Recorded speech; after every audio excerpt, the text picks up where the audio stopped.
Hi, everybody, and welcome to Music Career Radio. I'm your host, Nani Noam, and my guest this week is Minna Huuskonen, a former programmer of the Helsinki Festival, founder of Minnamurra, a booking and music management agency in Finland. And she's also been a jury member of both WOMEX and Jazz Ahead, and the acting chairwoman of the Foundations of Finnish Music Creators Association. As you know, all work on this podcast is done voluntarily. And we also collect donations for scholarships for independent musicians. If you want to support us, please visit ydiymusic.com/donate and support us and many musicians that deserve a better education. You could also send a direct PayPal transfer to paypal.me/Noam Vazana. And here you go, Minna. Hey, welcome. Thank you. Thanks a lot. How is it going in Finland? At the moment, it's between rain and sunshine. It's the normal Thursday, really. Nothing special going on. It's very quiet. July is quiet month in Finland. Lots of people are still on holidays, so it's pretty quiet everywhere. Do you get a lot of rainbows? We do, yes. Nice. Send me some photos. Okay, I will. Yeah. I was reading your biography a couple of days ago, and I saw that you were playing the flute. So can you tell me why you chose that instrument? Well, I mean, like I play trombone, so for me, it's we're kind of brass sisters. It's not really brass, but it is made of metal. So yeah.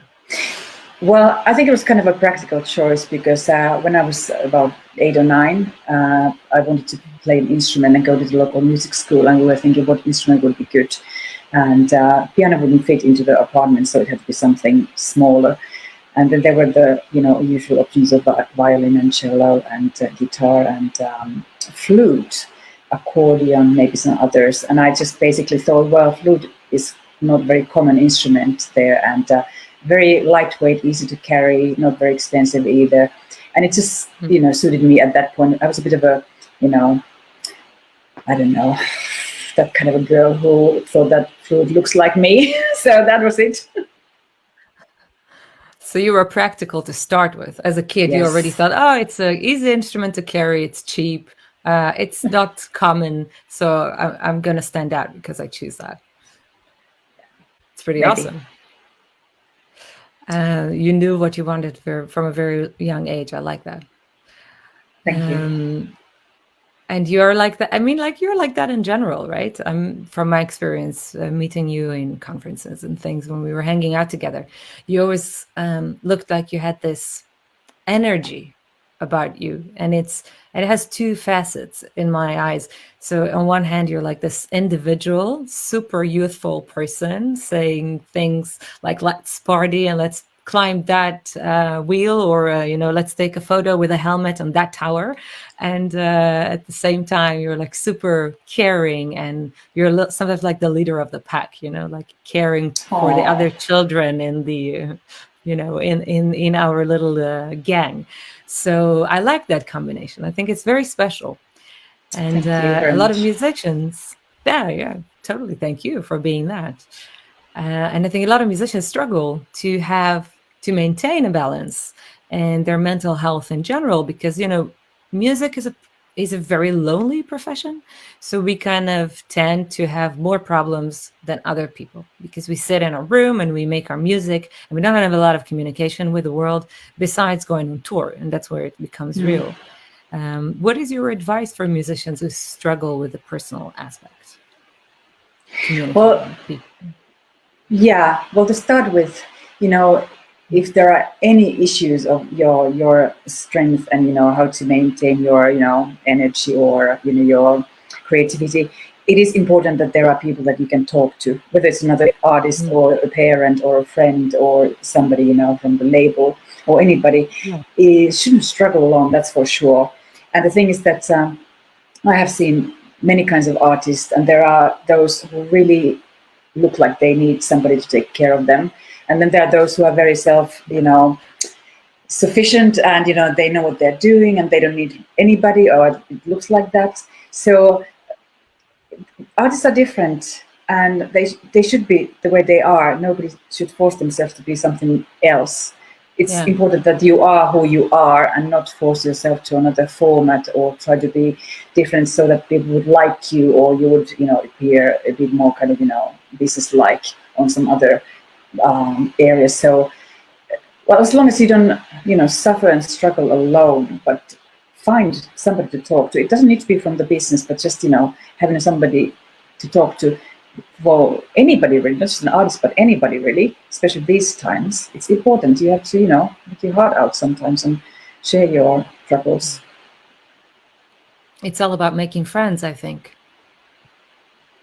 Yeah, I think so. Also, absolutely. And also having been in this business for a long time, I have definitely made lots of friends. I don't even think that these people are colleagues or partners or promoters to whom I pitch. There are people that I really can call friends, and I think part of this networking, which is essentially part of the work in my role, is about keeping your network alive and growing. And it's not only for the business purposes, but it's about finding good people who have the right values for me, who share the same interests, who are nice to chat about music or fishing or about whatever.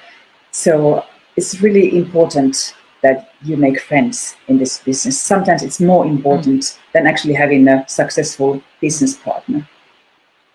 Yeah, I agree with you. I mean, you can see that a lot in when you go to conferences or music trade fairs. The people are trying to constantly pitch to each other, so they're more busy with perfecting their rhetoric speech rather than showing genuine interest in someone else.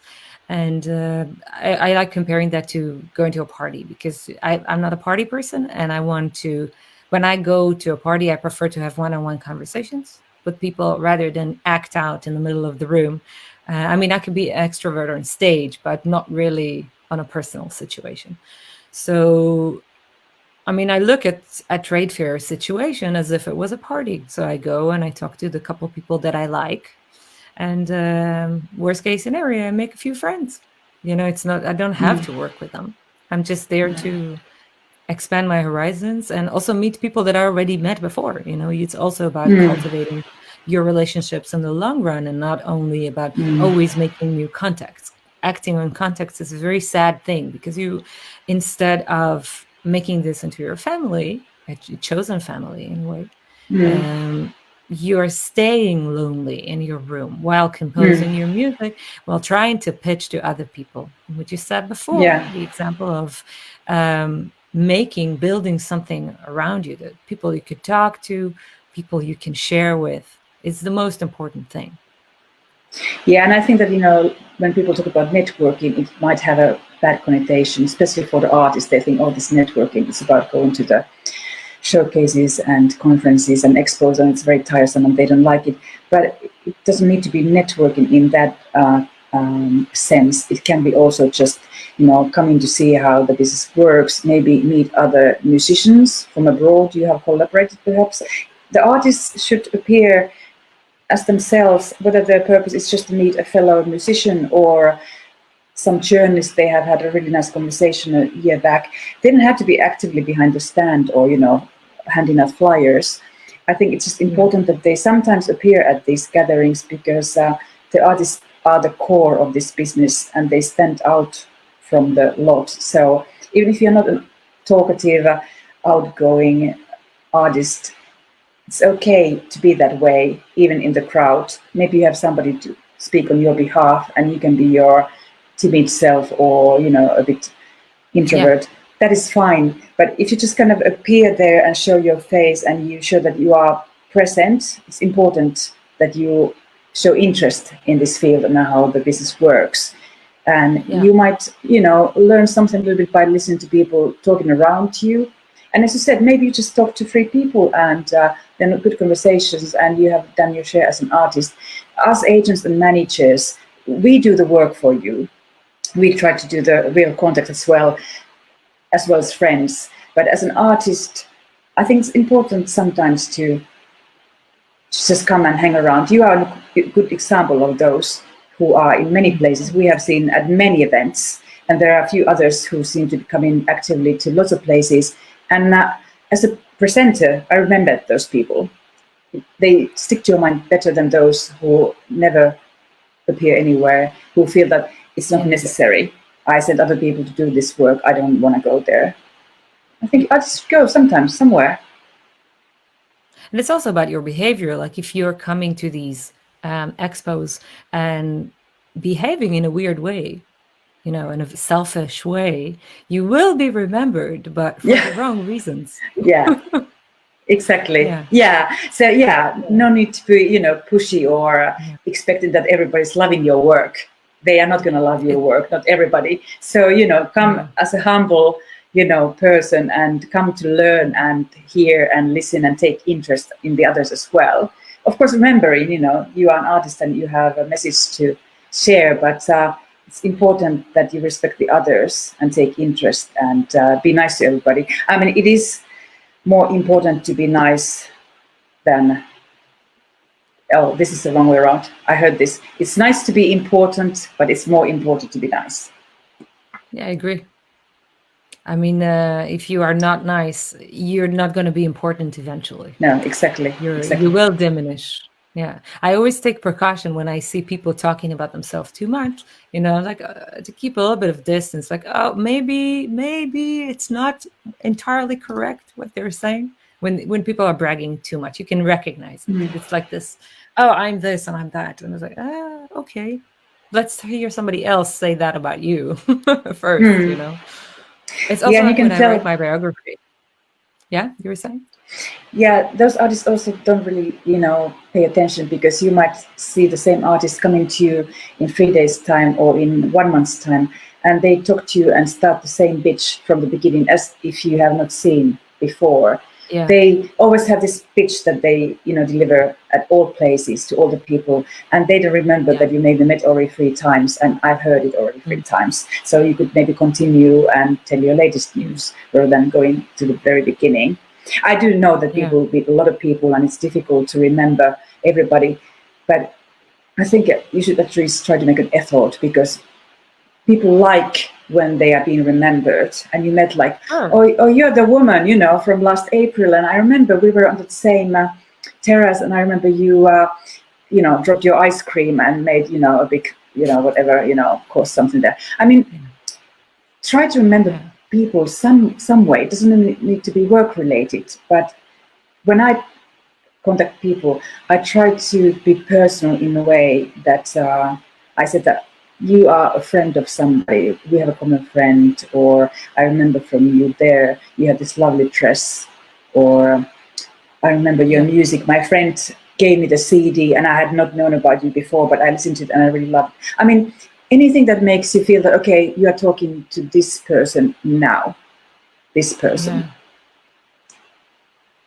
Yeah, it's about your attention span also, like even especially now when we're so digital since the pandemic started. So we're kind of losing our retention. We're losing our attention span. And when we meet people, we don't know how to do it anymore. We think like, oh, okay, and then I'm running to the next person. And at least for me, at the beginning, I think my first trade fair was Jazz Ahead. And I remember being really tired because I had this list of people that I wanted to meet, and I was running from stand to stand and try to meet them. Yeah. And I really didn't like that. And after the first experience, I was like, I'm not doing this next time. This is not for me. And since the second time, I had this rule that I only have 1 appointment per hour. I don't do more than 1 meeting per hour. I mean, like I could organically meet people or talk to, of course you talk to other people as well, but I never cut a meeting short to go to another meeting. And I always leave enough time for a meeting to start, because sometimes somebody's stuck in another thing and they will be 20 minutes late, and you don't want to miss that meeting because you were already scheduling something else half an hour later. Yeah, and you have a level of there. But I think that's really good to keep in mind. It's exactly like that. And I have also, along the years, organized less and less meetings for these expos and showcases because it goes exactly like that. The schedules never hold, and there can be some, surprising elements, or another person that you haven't seen for 3 years, and you really want to have a coffee with that. So you have to have flexibility and a bit of leeway to improvise as well. But you really have learned the lesson that don't schedule too tight. And that also leaves the chance to talk to those people that you know from before and have this like friendly conversation over a meal even. They don't all need to be, sort of business meetings. It's important to just, meet people and ask how they're doing. And those are the friendly contacts that you create along the years, which I really cherish big time because they make me feel like I'm part of this music community, and it's not all about business, but it's really about sharing the same interest and same values. And I like the people in this business as people mostly. So I want to give them time. I want to meet them as people, not only as a presenter or booking a person or somebody. I think, but you're doing that in a very special way because, when I was in Tampere for Womex, you took us, me and a few more friends, to a really nice session that I loved. That was called Sauna For Beginners. And so we drove out of the city for about 1.5 hours, and we arrived at a lake, and there were 2 saunas on the lake, one with steam and the other one with smoke that I never did before. Yeah. And there was this hot tub, and we made a fire, and we cooked and we ate, and it was really a lot of fun. And we really felt like we became closer, not only as colleagues, as friends, as a chosen family, even to say. And you're taking an active part by doing something like this and inspiring others to do so as well, because it's very easy to say, oh, I believe in making friends, and then just buying someone a drink and that's over, but while doing such an event, by hosting and taking care of us like that, it was very special for me. So first of all, thanks. Oh, you're welcome. Yeah, I'm glad you take part. I'm glad you. I'm really glad you took part because the thing is that people didn't really know what it was about, and they were very hesitating. And I had more people say they will come, but they actually canceled at the very last minute. And I was disappointed because I thought that they would really like this, because going to sauna is my biggest ambition. I do that a lot. I'm, a sauna person. I really am, and I wanted to share that, let's say, hobby of mine to some special people who had not done it before, because I think it's, first of all, essential part of the Finnish culture. It's something that I love to do, which I want to, of course, share with my friends because it's important, and I thought they would also like it. So I was really happy that the people who came really enjoyed it, because I felt that, okay, that was, let's not say worth it, because it was not like an effort even. I did also for myself because I like to do it. But I'm happy that you remember from there, because I'd rather be remembered from doing something like that than, cooking a good cake. Yeah. I mean, you are making the industry more human, I think, with these actions. So thanks for doing that. Oh, you're welcome. My pleasure. Nice. I actually, connecting to water, I read that the name of your agency, Minnamurra, means plenty of fish in the Aboriginal language. How did you get to hear about that? Were you in Australia or something? And why did you call it like that? Do you like fishing? Yeah, yes, and yes. I went to Australia. I didn't know that this kind of a rainforest existed called Minnamurra, but there it was, and I thought, well, what a great name! My name is in it, and it really stuck to my mind. And I thought it was very strong as well, because in Finland we have a lot of these double consonants: Minna, Murra, Ella. So Minnamurra was a very strong word, and then I learned that it meant plenty of fish. And I've always been a bit of a fisher girl since I was small, and I thought that that's also kind of a hidden secret in the name. If I call my company Minnamurra, that would tell something about me, even people don't really know that it means plenty of fish. Yeah. But it was a name which kind of, came up to my mind again when I was trying to find a name for my company. So it was Minnamurra. It was pretty clear at the first minute. So as a kid, you were running on the ice and digging holes and fishing? As a kid, I didn't have the strength to dig the holes. My father did that. But when I grew older and stronger, I've been digging my holes into the ice, yes. So that's the wintertime ice fishing, but I also enjoy the summertime quiet fishing with the rod on a lake in a rowing boat in a big lake in total, silence. It's just a very So next calming. time, Yeah, if you come, we're going to do fishing for beginners. Yes, it doesn't matter what season. There's always the right way to do fishing, whether it's winter, or summer, or autumn. There are always different ways of doing fishing for that particular season. So yeah, I'll be your host happily. Thanks.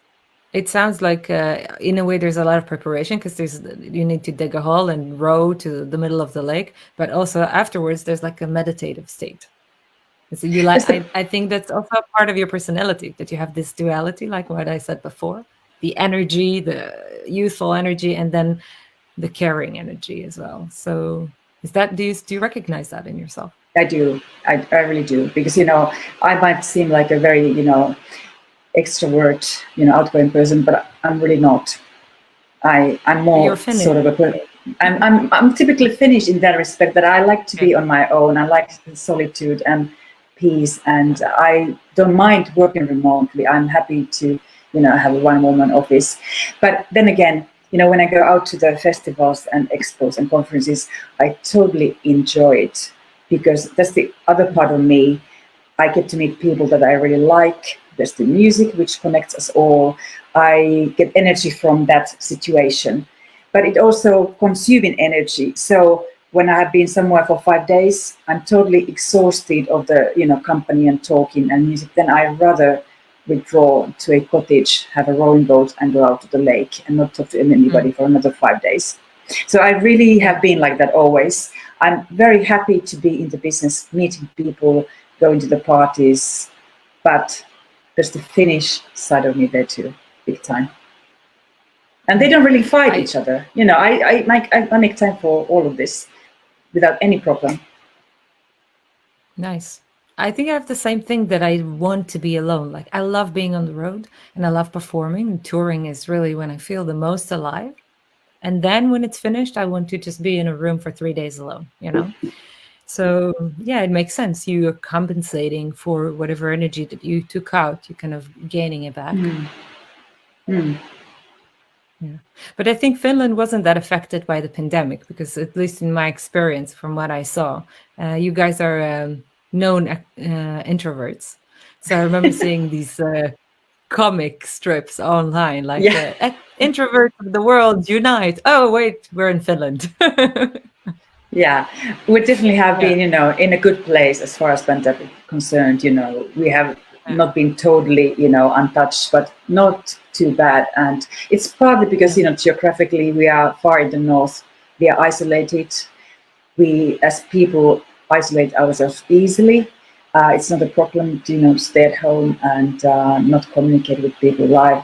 I think it's been helpful that we are this way, as our character is, and also that Finland is kind of, away from the Central Europe or, big countries.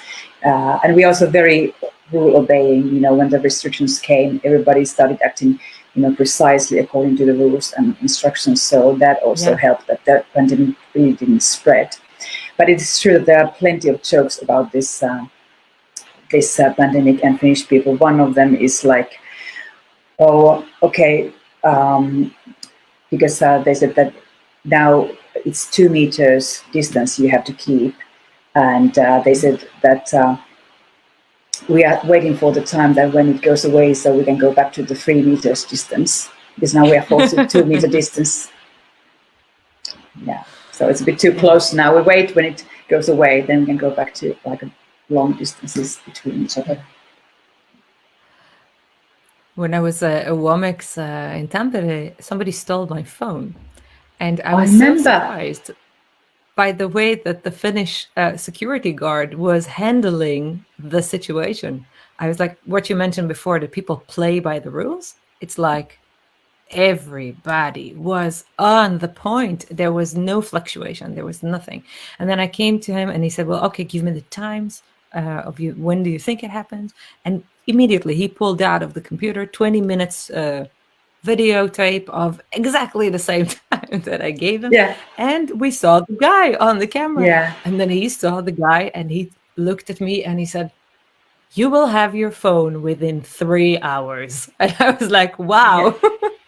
what is this? And I had my phone in 1.5 hours. Yeah. And I was really, really surprised of this, how it happened. Yeah, and I remember can't this even case. imagine having this happening here. They would just not do anything. But I think it's also because, it's important that we are still considered as an honest nation. So we were all really, whoever knew about this case, we were all really kind of appalled that this happened. I couldn't believe my ears when you told me this. And then again, I was really happy that it was taken care of in such an efficient way, because that's more like us, we want to get things, sorted. But the shock was that somebody actually did steal your phone. And I thought it was very strange, because we are very honest people and reliable people. And at that kind of a expo, I felt that how come it has happened? Yeah. It wasn't a Finnish guy, yeah? Oh. It was a WOMEX delegate, which was actually more concerning, because you think you go to a place like WOMEX, it's like your family in a way. And then you have something like that happening. And I remember talking to Michael about it, and he was like, how did that happen? We never had something like this happen in 25 years. So True. But that's what I say about, the community. There are people who, tend to trust each other and, take care of each other, share same values. It's a good place to be. And this kind of, incident really kind of, makes a little crack in it. It has to be, corrected really quickly. Well, it was corrected very quickly. So I was very happy with the result. Yeah. And if we're already talking about the pandemic, I mean, we've made a lot of adjustments in our work, because, well, now there is no work. It's funny to say, because the world of culture is coming to a halt in a way. But we do some work online. I broadcast online concerts. I don't know if any of your artists is doing the same. And there are a lot of Zoom meetings or any other software that is virtual. And to me, it seems that we need to prepare more for these circumstances than we did before. I mean, like when I would go to a venue and I'll do a sound check, even if I have to bring my own amplification, I was so used to doing that I would set everything up and sound check within 40 minutes with the entire band. But now when I'm building a home studio and I'm setting up for an online concert, I have to start between 2.5 to 3 hours in advance to set things up. And that's after I already know what to do. So at the beginning, I had to study for about 2 weeks about software and equipment that I needed to get in order to operate this. So I was wondering, from your experience, what adjustments you needed to do in the eye of the pandemic for your work. Well, I represent both Finnish and non-Finnish artists, and they have been on in very different situations with their work. I mean, everybody lost their gigs, that's common to everybody, but there were some who were more into, streaming their music from home and their home studios, and then there were some who just kind of basically, lost all the motivation and didn't really know, how to do it, or if they wanted to do it without help. I haven't been part of organizing this. I have left it to the artists to do, because I also, I think everybody in this business had weeks and weeks of total frozenness. Like, I didn't know what to do, how to, proceed, what to do. I have been, facing weeks of just not doing anything really, except trying to, keep in contact with some people, as much as I had the strength for. But my artists have been different in that respect, and they have been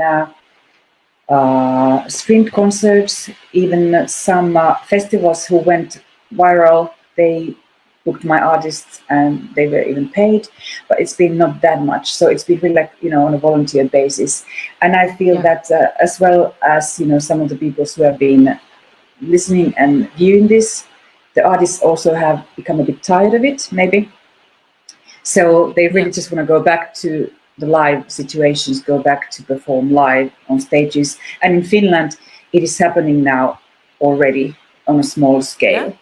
So yes, there are no festivals, but venues are opening with smaller capacities. And so the artists are kind of back on the road a little bit. Of course, not performing abroad, but in Finland. But there were some artists who concentrated on composing, for the forthcoming album. Actually, 2 of my artists did that.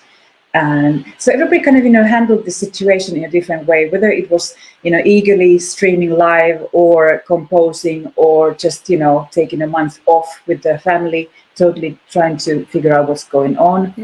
My artists have been having, different kinds of situations here.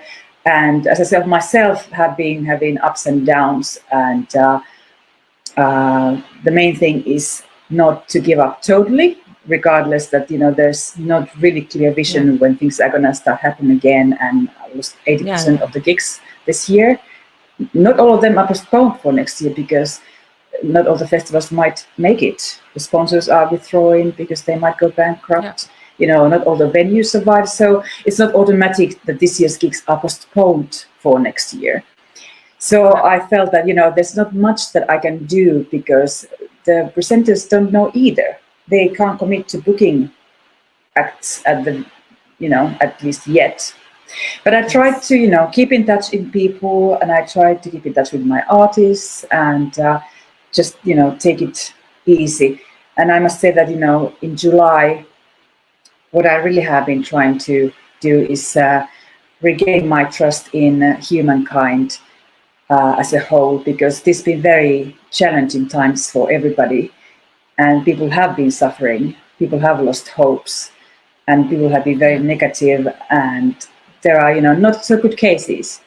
So I still want to believe that, people are good in the end, and they want to, make things work, and they want to collaborate, and there's hope and positive thinking. So I think that I dedicated July for this kind of, thinking. So come autumn, when hopefully things open more and more again, when I'm back, hopefully in maybe selling some gigs, I have the strength and my mental state is ready for it. Because if I now lose the hope and my mental health, I can just say goodbye to this business. So everybody has to find a way to, survive this crisis.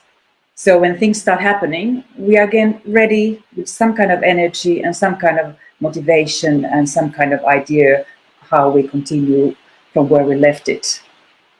Yeah.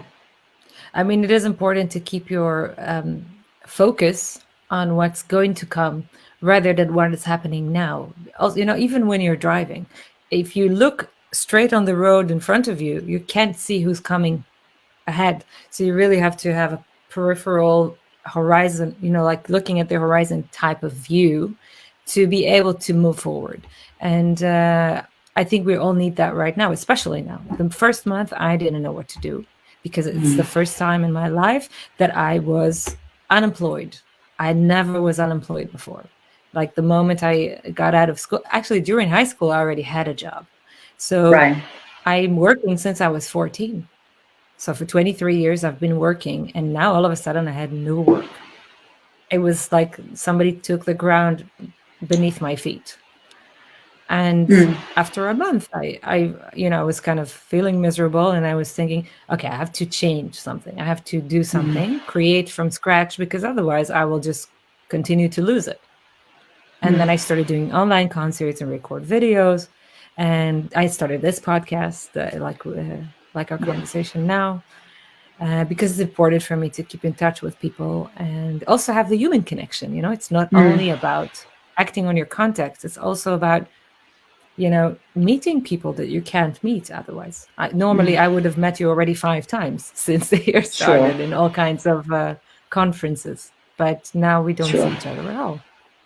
Mm. So so I did all these things just on the basis of human connection. So I didn't really think so much about salvaging work, because a lot of people are doing this stuff for free, and there's like an explosion in the market of free materials, and I didn't think I can make a living from that. But then I started getting proposals because people were saying that I was active. So then festivals that were online started booking me for their online programs, and I started getting jobs at hosting online events. I've never done this before, but because I started this podcast, people thought, oh, you're good at hosting, so we're going to book you.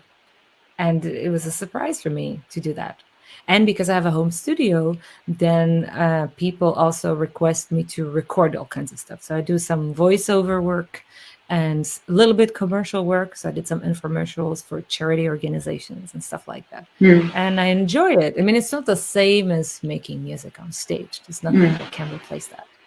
But it is a new type of thing, and it is communicative and it is human. So I enjoy it as long as it lasts. And you have been one of the most active examples within the artist, that you really have thought that you have to do something. You're not an idle person to start with, but you really have to, do something to keep things going and keep yourself, from thinking the pandemic all the time, because that's, crucifying. And I know there are artists who are the same. They try to think, okay, what can I do next? And I think that everybody started doing the applications for the funds and grants and, support. It's like the first month, everybody was just applying for support. And then there was the other phase of, okay, we have to do some, streamed concerts. Let's do it from home. Let's get the equipment together, or maybe we find a place where we can do it, maybe we can do it with, with a couple of bands. And then there was a time when they thought this is not really enough. It doesn't necessarily bring any money. So then some studied the online teaching. And people have found different ways, and we are all souls. People, can overcome these situations in different ways. And it's fine also if somebody has totally lost their, energy and motivation and became frustrated for 2 months and just thought, well, I can't handle this, because it's human as well. And in that case, where we started, as an artist, if you are totally feeling lost and lonely and not getting anywhere, you really need to talk to somebody and try to find help so that you can, get yourself out from that hole, because there will be brighter times. And then when those times come, you should be able to, get back to your, van and drive to that venue and, come on stage and perform. And also from the other people in the business, whether it's a label or labels, they have succeeded in different ways as well. But, us salespeople, also, like, people have totally thought, well, what else can I do? Because nobody's buying the gigs. Yeah. So people have thought, well, I can actually write, I can maybe do PR, I can do, web design. So people have figured, what else could I do to get some income? Because we have to survive somehow. And then you think about the other skills or talent you might have. Often people in this business are very focused and very committed to the work in music.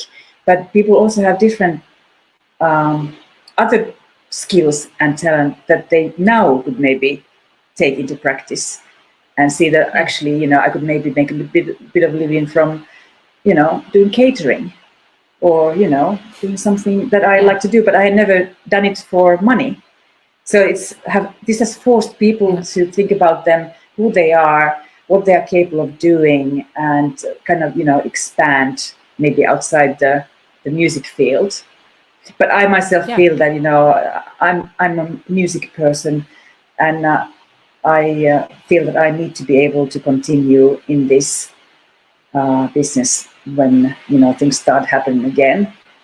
But how to, get these months pass, there are different ways, good weeks and bad weeks. But the communication is essential still, whether it's now online or calling your friends or chatting with your artists.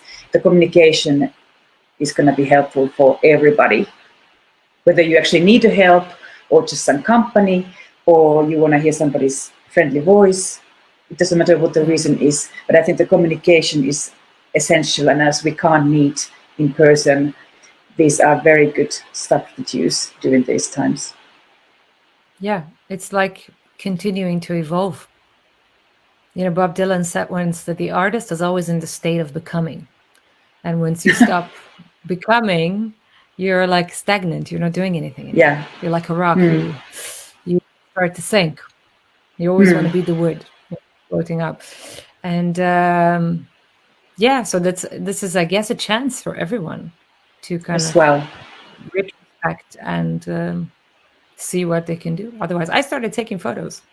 Like I'm doing these long walks every day, and I didn't. I mean, when I was in high school, I had a nice camera and I liked taking photos, but I didn't do it for a long time. And now I started taking photos again. So it's a new Exactly. thing for me. Yeah, that's great. That's a good example. That it can be also very much of a time to, you know, think what you like to do before in your life. If there was something that you always wanted to do but you didn't have the time, and now you have the time. So it's not all that bad. This is definitely the chance to reflect what you do, where you are, where you're going, who you are, who you want to work with. Yeah, I agree. I mean, this is the time to do anything you didn't do before, and also personal, on personal relationships. Like I hear countless stories of people that say, "I'm not talking to my parents, or I'm not talking to my brother, or I have a fight with my best friend for 3 years now, and they never fixed that." You know, like now you have a lot of time. This is the time to get up and do it. Fix it right now. This is the time. People need human connection now. So this is also the highest chance that people will hear you out now more than ever. Yeah. I agree. Yes, it's not only about work.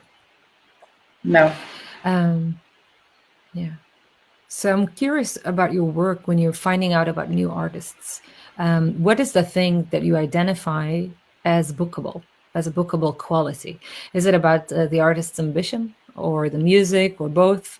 And it seems to me that mainly in the industry, these traits are quite distinguishable from each other. So people either go for art, nurture their music and their concept, or that they nurture their ambitions. So they want to get somewhere, but then the music doesn't really follow through. What makes you think, oh, this artist is the right one to work with in that sense? Well, to start with, I wouldn't look for a bookable artist because that's not my main thing at all. I look for artists that I really like. The main thing is that I really love the music. That comes first. And then the second thing is that I need to get along with that artist. You know, as human beings, we need to be able to sit over lunch, even, you know, a weekend, you know, making strategies. I need to get along with these people. They need to be nice people, and, you know, we need to, you know, connect in that way. And thirdly, you know, over a few conversations, I need to find out that we share the same idea how the career should be developed, what are the targets, you know, how to do this, what our roles are. So we really need to share the same vision on many levels. If we talk about territories or, you know, targets in 1 year or 3 years time, or, you know, with whom to collaborate, I need to be able to talk through all these matters. And before I take anybody in my roster, these three things I go through with everybody. But it comes from the music. And I never think, are they bookable? Because I don't care. If I want to represent an artist, I want to represent them as artists, not because they get me lots of gigs. I don't have a very commercial roster, if you recall, or if somebody knows what my artists are. It's not commercial at all. But that's not my aim in this business. I want to spread the music that I find touching and meaningful and wonderful, perhaps even unique in certain cases.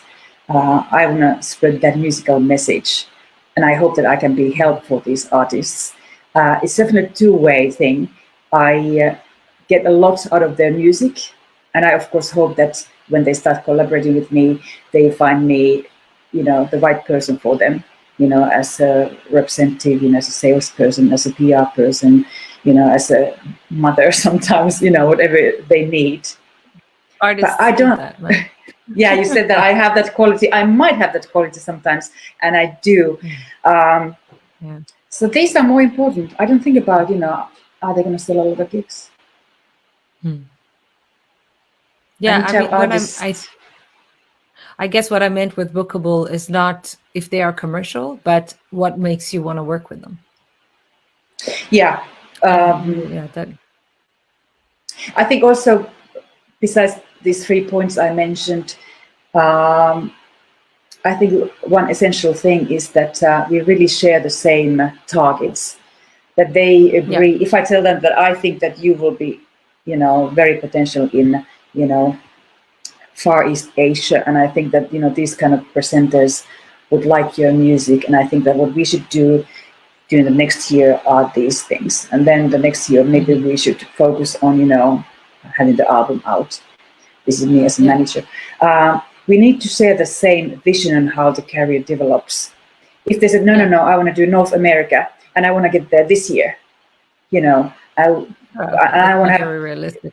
Yeah, but people are not always realistic with their Yeah. hopes and wishes and ideas. Yeah. So I always talk through this very carefully, that we share the same vision for the artist.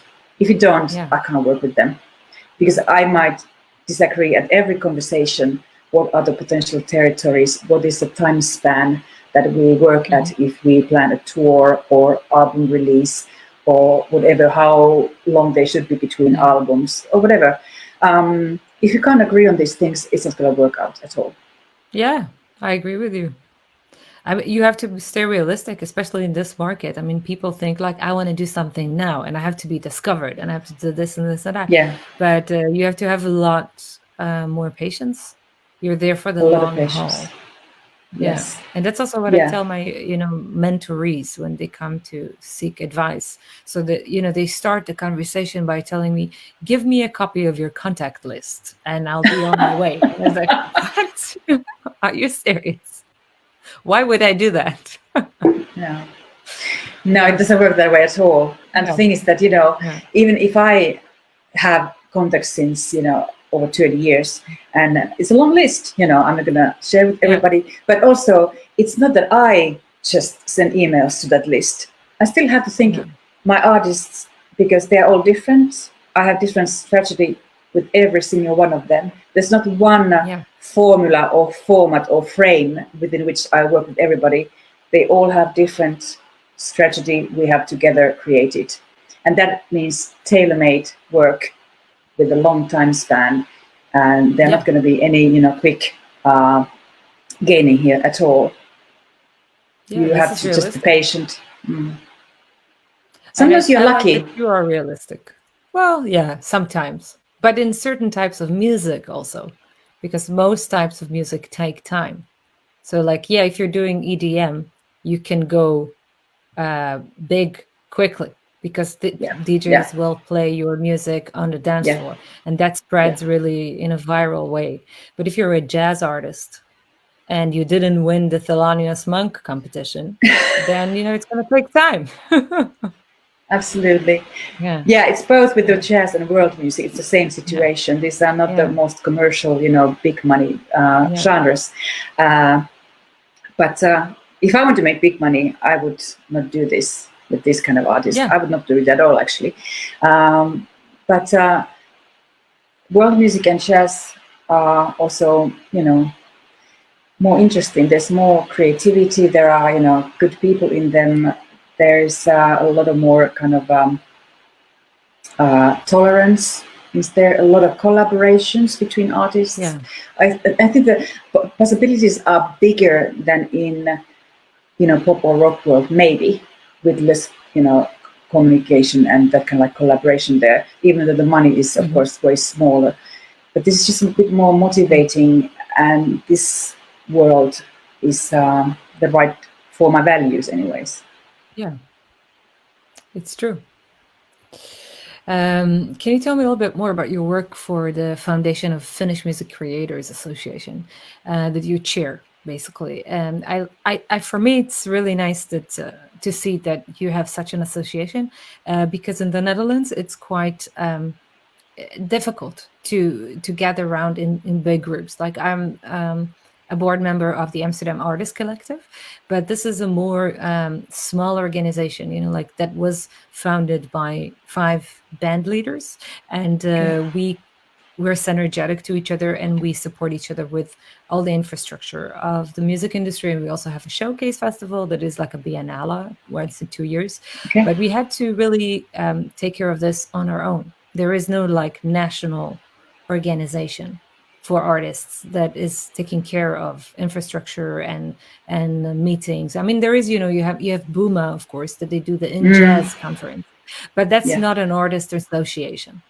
No. And I think especially now in these times, it's very important for us to come together and form groups that will help us get through what we have now. Mm, And then the, the artists and generally the cultural sector is relying less and less on government funding in the yeah. years. So every year there's a cut back, and we need to start taking care of each other, because I think that's the right way to go. Can you share some wisdom about how we can form something like this here, or what practices you would advise us to take once we form a local organization? Well, Finland is, to start with, a promised land for different kind of associations and federations, you know, and Hmm. unions. Even though it's a small nation, we do unite for different Mm. causes. And this Music Makers Association has been there for 3 years. I was in the board for the first 2 years, and now on the third year, I became a chairwoman. And this is getting the money from the Copyright Society Booma. You have Booma, we have Hmm. Teosto. So the money comes from there. And we um, award grants for the music makers, whether they are composers or lyricists or arrangers. It's not for artists, but for the music makers. And we have 2 rounds a year, and we award grants. And this spring round, because of the corona pandemic, we got more money to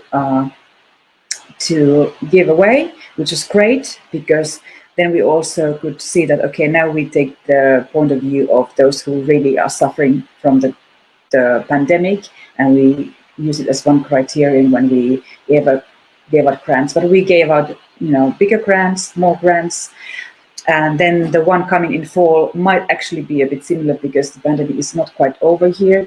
So Yeah. we're going to again think about the music makers who are most affected by the pandemic.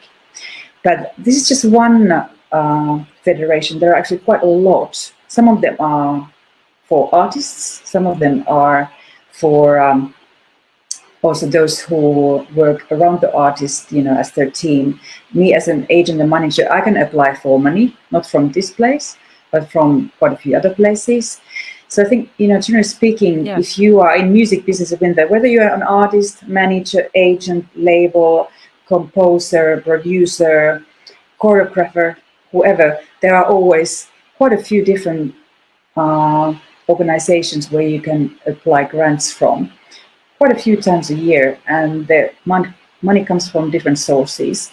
The Finnish Copyright Society is one of the biggest places where the funds are coming from, also in this case. Mhm. But I can see that we're in a very fortunate situation, because there are lots of countries where it's not so organized. Maybe, there's Yeah. some government money, only maybe from the Ministry of Culture, which we also have, but we have so many other organizations and foundations and federations which hand out money. I hope that it's because culture sector is somewhat appreciated still. We have been a classical music country, but I think that along the years the appreciation has thankfully spread to touch other music genres and art forms as Mm. well. So it doesn't matter Yeah. if you are an avant-garde noise artist, or a very acoustic folk musicians from Eastern Finland, or whoever. There are always chances to get funding for your project Yeah. or for your composing work. So it's a very great place to be. We give out money for music makers. It's great. It's great to give out money. I love it. I mean, it's amazing that you can do it.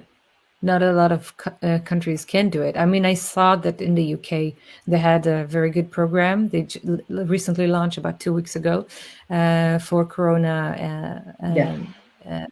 let's say, damages to the industry. In the Netherlands, I mean, we did receive compensation for the first 3 months, but later on it was finished, and now there's nothing coming in anymore. And I hear from friends that live in Israel that they didn't get anything, nothing. So, Right. I mean, not a lot of countries are that lucky. No. And also on top of the regular foundations and organizations, which I mentioned, during the springtime, also new sources for support were created by the ministry, by all these foundations. They actually opened up new, sources of fund because of the pandemic. Amazing. So it was really amazing, because normally you get maybe 2 rounds or 4 times a year when you apply from these regular sources, but they actually created maybe, at least half a dozen new opportunities, like totally new grants. And that Amazing. was also a great sign. There were 2 grants that opened here that were new grants, and they're like Corona emergency grants. Yeah. But within the first day that they opened, they were already oversubscribed. So they closed after 1 day. Yeah. Both of them. So, yeah. Yeah. Yeah, we are lucky. I got some myself for my, agency work, because of course I lost 80% of the gigs, and I'm an entrepreneur, so I had also chances to apply for this kind of, special grants from the ministry and the city and different places. Yeah, amazing. I'm happy for you. Thank you. Well done. Minna, you're such a great guest. I really enjoyed talking to you. Oh, thank you. I'm so pleased that you invited me. It's always nice to chat with you. Thanks. So after we've done all the professional stuff, there's a little bit of time for fun left. I wanted to ask you a series of questions that are taken from the Bernard Pivot questionnaire. It's like, he had a talk show in the 60s. I don't know, he's a French show host. I know the name, yeah. At the end of, okay, good. So you know the questionnaire as well? Well, bring it on. Yeah, it's fun. I mean, it's like a banter thing, right? I'm going to ask you a series of questions that are like a little bit more personal, but also a bit funny. So it's not it's not intruding questions. And it's important for the introverts amongst us. And just reply with whatever comes to your mind. I mean, don't feel obliged to say things that you don't want, or and you can have more than one answer. Just, go for it. Right. So what is your favorite word? Word? Yes. Oh my gosh. Well, at the I think at the moment it's mama. Yeah. The thing is, I have 2 daughters who are just about to leave home, and for some reason they call me mamma, which is not the Finnish word for mother at all. It's äiti in Finnish. What is it? But they call äiti in Finnish, but they call me mamma. Yeah, so it's like Italian mamma, and they're just about to leave home, and I've been trying to be a good mamma for the summertime. So I think that at the moment that means most to me. It's fantastic. I love it. What is your least favorite word? It's got one of these really rude words that I don't want to say out loud. It's one of these really nasty. No, it's going to be international. Everybody's going to understand it. I'm not going to say it. It's not appropriate for the show. It's not. So you're actually British, not Finnish. In that respect, yeah. Yeah, I had Steve on the program a couple was it last week or the week before? And I was asking him what was his favorite curse word. And he was saying, I don't curse, I'm British. I do curse. Yeah, I curse. What turns you on, creatively, spiritually, or emotionally? Turns me on. I think that, when I find that I can, trust people. When people, show their best in them, and I feel that I can really trust people, I find that it's very crucial for anything I do in life. So let's say, it. trust. Yeah, trust is the biggest turn on. I agree. What turns you off?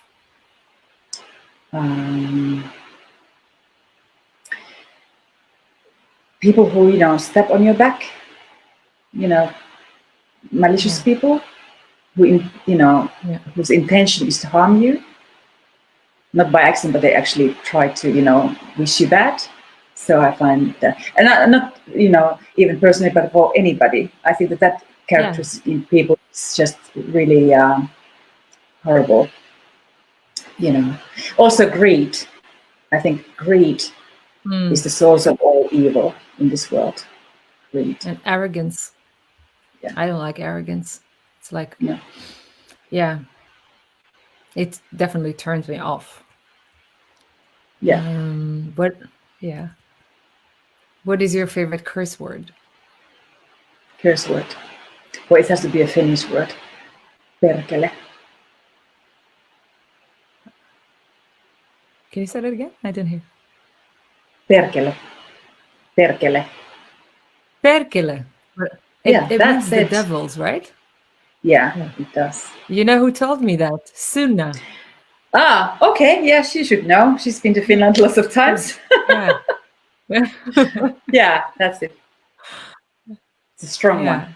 That's a fun word. Yeah, I love it. It's I love collecting new curse words from different countries.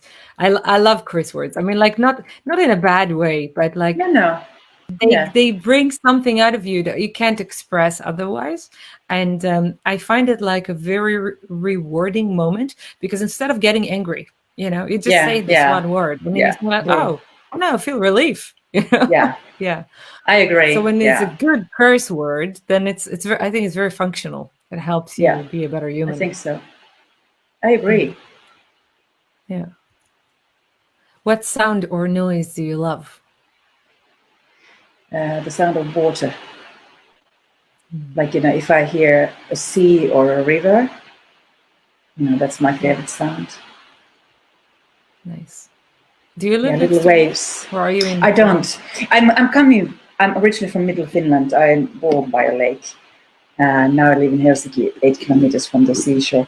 But that's my kind of, soundscape of my mount. That kind of, the waves, coming on the rocks, especially, kind of, not stormy ones, but just kind of calming waves hitting the rocks or the sand. Yeah, water is a great element. You like swimming as well? Yeah. Nice. I remember that after the sauna session, we jumped in the lake, and it was so cold. Oh my God. It was the first day of snow. It was. Yeah. Yeah. Yeah. That's the best combination, actually. You really were. But the combination of going to sauna and swimming, it's the best combination, best thing in the world. Yeah. I'm definitely coming back. Welcome. Warmly welcome. Thanks. You're welcome here as well. I have a very comfortable couch here. Thank you. What sound or noise do you hate? Drilling. Oh, yeah. Yeah. There's a work construction outside our house now. It's been going on for months, and I wake up in the morning for the drilling sound, and it has become the most annoying sound. So yeah, at the moment, my answer is drilling. When the pandemic started, I was complaining about not being on tour. And then people told me, yeah, come on, relax. You have been 200 days on tour last year. So now you have time for vacation. But the house next door just started renovating. So every day at 7 a.m., I wake up with zzz, like this kind of horrible drilling. And, I know. it's like giant mosquitoes flying about. Yeah, I know. No relaxation here. No, no. Yeah, the perkele. Correct. Yes. What profession other than your own would you like to attempt? Sauna therapist. You are already a sauna therapist. I'm a wannabe sauna therapist. Are you taking a course? Planning to. You can actually take one, and Nice. I'm really planning to. It's one of these revelations I've been having this summer that, what else could I do? What would I like to do? Not necessarily to replace my current job, but, as a option, side job. So that's Yeah. definitely, the next on the list. So you're gonna hit people with leaves, with Also branches. that, or Yeah. I can teach them how to do it themselves. Yes. Less tiring. There are different methods. Yes. But that you see, that's the mothering side. Like I said, instead of showing the kids what to do, I'm like, I'm gonna teach them how to do themselves. Yeah. Yes. Yeah. What other profession than your own would you not like to attempt? I could not work in any banking or investment business, because I think that that's a world which brings a lot of bad Yeah. into people's minds. It makes people greedy, which I consider as the main source for all the troubles in this world. I could not be part of that, where the money talks big time. I like that answer. I think I couldn't be a politician. That I think that will drive me nuts. I wanted It's to not so much. Yeah.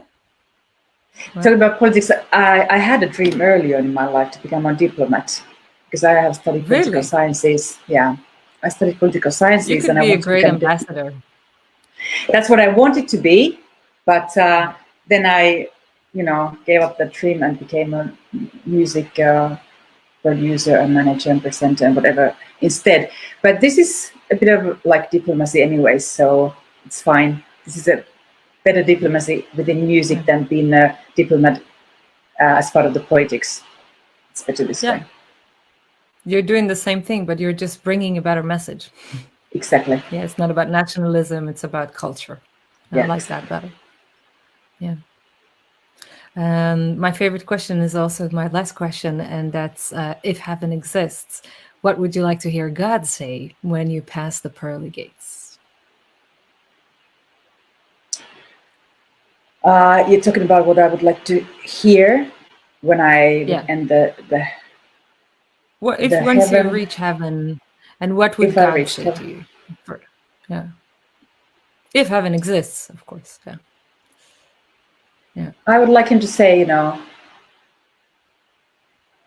wow, this is something that I've never been asked before. Yeah, I think I would like him to say, you did well enough. Well done. Nobody's perfect. We do make mistakes. We make wrong choices. Yeah. But I would like to feel that I did well enough. Yeah. I mean, once you know that your choices, some of them were wrong, I think you're already doing pretty well. Because if you admit that you don't know everything, you're already becoming a better person. I think these times have also taught us that we don't know everything. I think pretty much everybody has been, maybe hopefully getting these, ideas that actually, I thought I know everything and I know how I do my work. There's nothing more to learn. It's not like that at all with anybody. Yeah. If we stop learning, we are some of our human intelligence stops, I think, at some point, because we Absolutely. don't evolve, we don't communicate.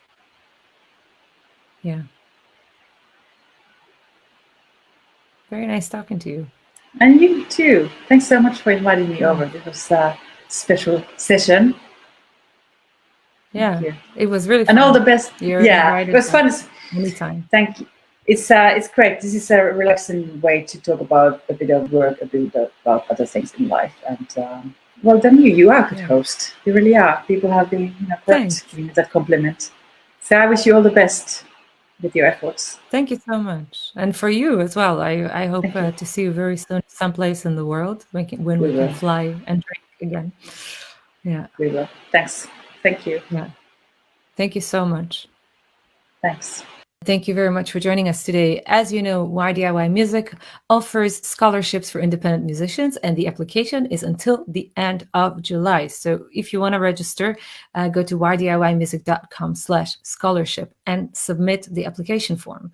All donations for this podcast will be used to help young musicians get a better education. So please visit ydiymusic.com/donate and make your contribution, or send a direct PayPal transfer to paypal.me/Noam Vazana.